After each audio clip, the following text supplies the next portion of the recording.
देखिए, संधारित्र में संग्रहित स्थितिज ऊर्जा, वैद्युत स्थितिज ऊर्जा भी लिख सकता है और स्थितिज ऊर्जा भी लिखा जा सकता है। तो संधारित्र में संग्रहित वैद्युत स्थितिज ऊर्जा या स्थितिज ऊर्जा। देखिए, स्थितिज ऊर्जा होता क्या है, जब हम संधारित्र को आवेशित करते हैं तो उसमें क्या परिवर्तित होता है। संधारित्र को जब हम आवेशित करते हैं, माने आवेश देते हैं, तो उसमें क्या होता है, विभव बढ़ता है ना उसका। तो विभव बढ़ता है तो उस विभव बढ़ने के दौरान उसमें कार्य होता है। माने कुल मिलाकर हम कहा ना, जब हम संधारित्र को आवेशित करते हैं तो हमको बाह्य कार्य करना पड़ता है, और जब बाह्य कार्य करते हैं तो जो किया गया कार्य है वह कार्य इस संधारित्र में स्थितिज ऊर्जा के रूप में क्या होता है, एकत्रित होता है। दुकान पर गए होंगे जब कैपेसिटर खरीदने के लिए संधारित्र, तो दुकानदार चेक कैसे करते हैं, सब दोनों जो तार होता है ना संधारित्र का, उसको लगा देते हैं मेन बोर्ड में, और उसके बाद दोनों को सटा के देखते हैं ना, बहुत तेज मतलब चिंगारी निकलता है। दोनों तार होता है ना, उसको डायरेक्ट कहाँ लगा देंगे, लाइट वाला बोर्ड में लगा देंगे और आधा मिनट रखेंगे सब, और उसके बाद दोनों को निकाल के और दोनों को सटाएंगे ना एक में, तो बहुत तेज चिंगारी निकलता है। वो चिंगारी क्या है, वो तो ऊर्जा है। वो चिंगारी क्या है, ऊर्जा है। किस तरह का ऊर्जा है, स्थितिज ऊर्जा है। वही स्थितिज ऊर्जा किस में स्टोर हुआ था, संधारित्र में। लेकिन वो कब स्टोर हुआ था, जब हम उसको मेन बोर्ड में लगा के आवेशित किए थे तब हुआ था। तो जब किसी संधारित्र को आवेशित करते हैं तो उस आवेशन के दौरान उस संधारित्र में, उस संधारित्र पर कार्य करना पड़ता है, और वही कार्य किस रूप में स्टोर हो जाता है, स्थितिज ऊर्जा के रूप में एकत्रित हो जाता है। वही हमको ज्ञात करना है इस हेडिंग में कि किसी संधारित्र में कितनी ऊर्जा संग्रहित की जा सकती है। तो यहाँ पर लिखा जाएगा कि जब किसी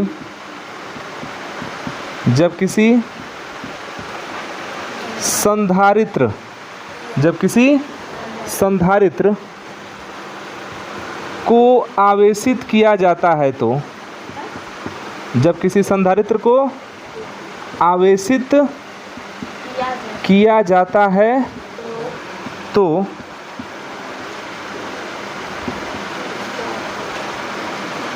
उस पर कार्य करना पड़ता है, या उस पर किया गया कार्य। तो जब संधारित्र को आवेशित किया जाता है तो उस पर किया गया कार्य कहाँ एकत्रित, किस रूप में एकत्रित होता है, ऊर्जा के रूप में। तो उस पर किया गया कार्य ऊर्जा के रूप में संधारित्र में एकत्रित हो जाता है। संधारित्र में एकत्रित या संग्रहित, कुछ भी लिख सकते हैं। संधारित्र में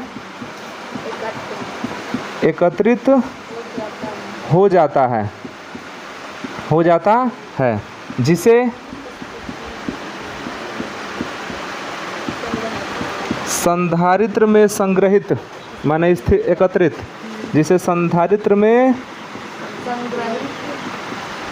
संग्रहित स्थितिज ऊर्जा कहते हैं। स्थितिज ऊर्जा कहते हैं। इसे U, कैपिटल U, इसे U से व्यक्त करते हैं। इसे U से व्यक्त करते हैं। तो समझ गए कि जब किसी संधारित्र को हम क्या देंगे, आवेश देंगे, तो हमको कार्य करना पड़ेगा। वह कार्य उस संधारित्र में स्थितिज ऊर्जा के रूप में क्या होता है, एकत्रित हो जाता है। तो किया गया कार्य ऊर्जा के रूप में संधारित्र में क्या होता है, एकत्रित हो जाता है। तो जो यह ऊर्जा एकत्रित हुआ है ना, इसी को हम क्या कहेंगे, स्थितिज ऊर्जा। तो इसका सूत्र निकाला जाए तो हम यहाँ पर लिख रहे हैं कि माना एक सी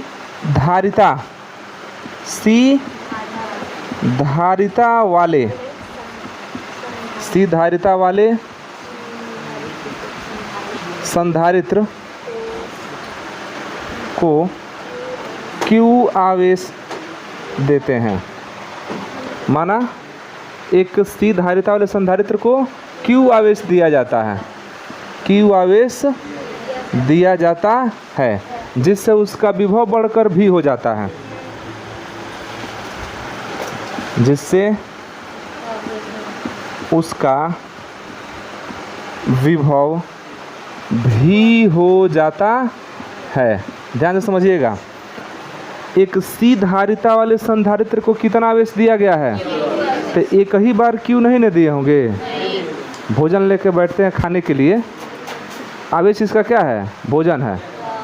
भोजन इसको देंगे, इसका जो विभव है वो क्या होगा? बढ़ेगा। हम लोग भोजन करेंगे, हम लोग का ऊर्जा क्या हो जाएगा? बढ़ जाएगा। तो एक बार नहीं ना खा जाते हैं सब, थोड़ा थोड़ा खाते रहते हैं। हाँ, थोड़ा थोड़ा खाते हैं ना, नेचुरल चीज़ है, थोड़ा थोड़ा खाते हैं। उसी तरह एक ही बार क्यू आवेश नहीं ना दिया गया होगा, धीरे धीरे सब मिला के ना क्यू आवेश दिया गया है। तो जब सी धारिता वाले संधारित्र को क्यू आवेश दिया जाता है तो उसका विभव कितना हो जाता है?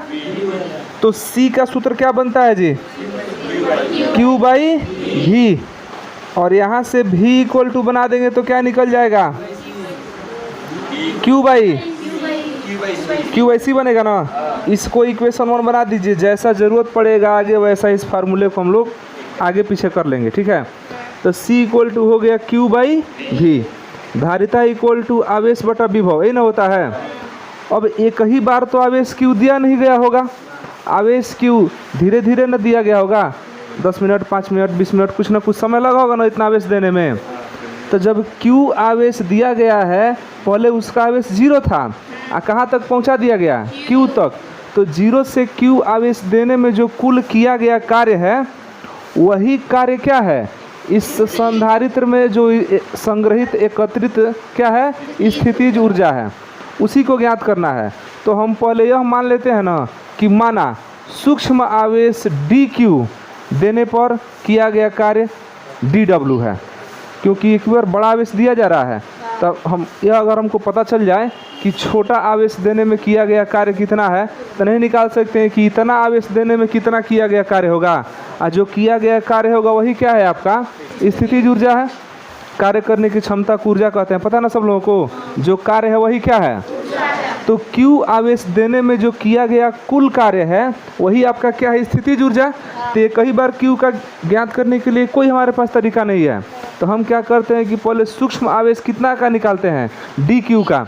और जब सूक्ष्म आवेश को देने में जो किया गया कार्य होगा उसकी सहायता से हम इतना बड़ा आवेश देने में किया गया कुल कार्य निकाल लेंगे। एक कलम का दाम पता हो जाए, आप 1000 कलम का दाम ज्ञात कर सकते हैं। हम ऐसे ही कहें कि 1000 पेन का दाम बताइए, कैसे बता पाएंगे? कोई आइडिया है?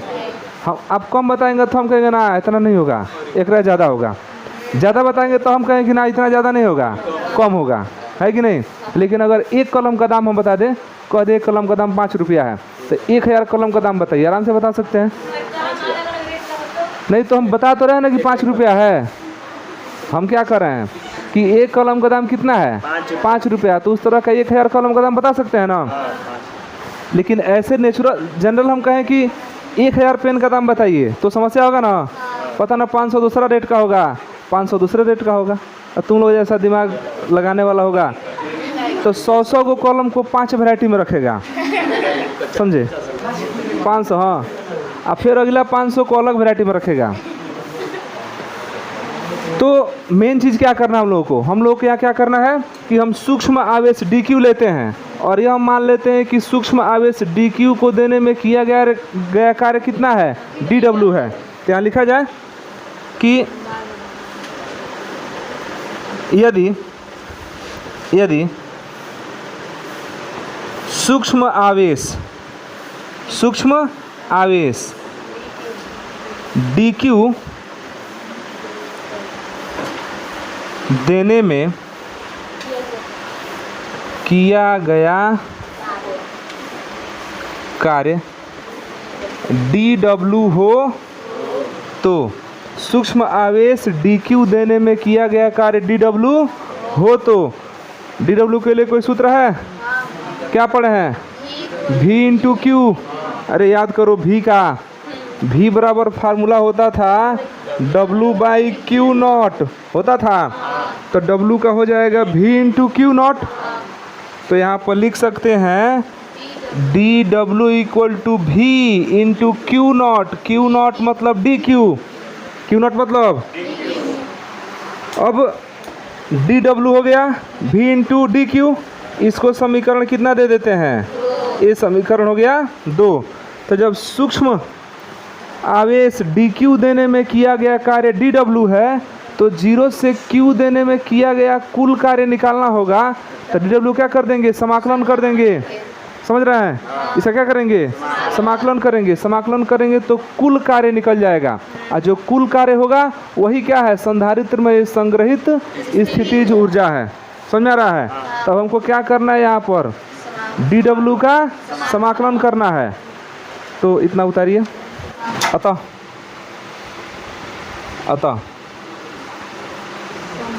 संधारित्र को क्यू आवेश, अब तो टोटल आवेश कितना देना है, क्यू देना है ना। तो अतः संधारित्र को क्यू आवेश देने में किया गया कार्य W इक्वल टू समाकलन किसका, डी डब्ल्यू का। लेकिन आवेश कहाँ से कहाँ तक दे रहे हैं, तो 0 से Q तक, तो इसका निश्चित समाकलन होगा। एक इसी के जैसा मिलता जुलता हेडिंग हम लोग पहले से पढ़ चुके हैं, उसी के जैसा सेम चल रहा होगा, थोड़ा देखना उसको। और सूत्र भी वही आएगा, 0 से Q। डी डब्ल्यू के बदले में क्या लिख दें, भी इंटू डी क्यू, भी इंटू, भी के बदले में क्या लिख दें, भी के बदले में क्यू बाई सी, भी के बदले में क्यू बाई सी। तो ये हो जाएगा 0 से क्यू, भी के बदले में Q by C into D Q. D Q, Q में ही तो परिवर्तन हो रहा है, तो परिवर्तन सी में भी हो रहा है, नहीं सी तो धारिता है, उसमें कहाँ परिवर्तन होगा, वो तो कांस्टेंट है। तो नीचे से निकल गया सी, 1/c निकलेगा ना। और समाकलन 0 से Q, Q into D Q. तो एक सूत्र बताए थे कि घात में 1 की वृद्धि हो जाती है, तो ये घात में 1 बढ़ जाएगा, और नीचे जितना घात बनेगा ना उसे नीचे भाग कर देंगे। तो ये हो जाएगा W equal to 1/c Q square by 2। क्यों जी, घात 1 है तो घात 1 बढ़ता है, तो बढ़े कितना हो जाएगा 2, समाकलन करते हैं तो, और जो घात बनता है ना वो इसी से भाग कर देते हैं, और W इक्वल टू हो गया। अच्छा, इसका लिमिट भी तो लगेगा 0 से Q तक, 0 से Q। तो एक बार अपर लिमिट रखते हैं Q के बदले में Q, और एक बार Q के बदले में 0, तो 1/c। तो Q के बदले में Q रखेंगे तो Q square by 2, minus Q के बदले में 0 रखेंगे तो ये हो जाएगा 0। तो W इक्वल टू बन जाएगा 1/c Q स्क्वायर बाई 2। इसको इस तरह से बना देंगे 1/2 Q स्क्वायर बाई c। तो ये सूत्र बन गया किसके लिए, आवेश माने Q आवेश देने में किया गया कार्य, और यह कार्य किसके बराबर होता है, स्थितिज ऊर्जा के बराबर। तो लिख देंगे अतः संधारित्र में संग्रहित स्थितिज ऊर्जा U equal to 1/2 Q square by C। एक तो सूत्र ये हो गया, ऐसा सूत्र पढ़े हैं, एकदम वही सूत्र आएगा। हाँ, आवेशित चालक की वैद्युत स्थितिज ऊर्जा। हम पहले ही बता रहे थे कि स्थितिज ऊर्जा कहिए चाहे वैद्युत स्थितिज ऊर्जा कहिए, बस इसमें थोड़ा सा अंतर है। वहाँ आवेशित चालक पहले से है, और यहाँ पर हम क्या कर रहे हैं, आवेशित कर रहे हैं, तो दोनों का मत एक ही है, बस थोड़ा सा कहने में अंतर हो रहा है। अब देखिए Q के बदले में क्या लिख सकते हैं जी, Q के बदले में तो हमको लग रहा है C भी लिख सकते हैं। क्या लिख सकते हैं, चूँकि C equal to Q by भी होता है ना, तो हम लिख सकते हैं Q इक्वल टू C भी, और Q का मान ले आकर रख दीजिए इसमें। तो U इक्वल टू 1/2, और Q स्क्वायर है ना, तो ये C स्क्वायर भी स्क्वायर अब बटे C होगा, एक C से एक C कट जाएगा। U इक्वल टू 1/2 C भी स्क्वायर। और कुछ हो सकता है,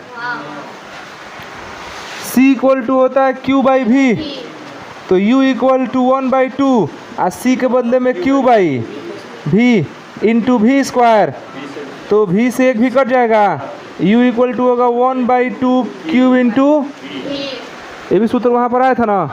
तो 3 सूत्र हो गया हम लोगों के पास। क्या हो गया? तो U बराबर 1/2 Q स्क्वायर बाई C, एक सूत्र ये हो गया। दूसरा 1/2 CV स्क्वायर और तीसरा 1/2 Q इंटू V। तो ये जो तीनों सूत्र है ये किसके लिए है? संधारित्र में संग्रहित स्थितिज ऊर्जा। तो संधारित्र में ऊर्जा क्यों संग्रहित हो रहा है? क्योंकि हम उसको आवेश दे रहे हैं। जब हम उसको आवेश दे रहे हैं तो वहाँ पर कार्य हो रहा है, और कार्य जो है किसी न किसी रूप में तो रहेगा वहाँ पर। तो कार्य किस रूप में स्टोर हो जाएगा? ऊर्जा के रूप में। वही ऊर्जा क्या कहलाएगा? संधारित्र में संग्रहित स्थितिज ऊर्जा। एकदम वही हेडिंग है, देख लीजिए, छाप दो एकदम।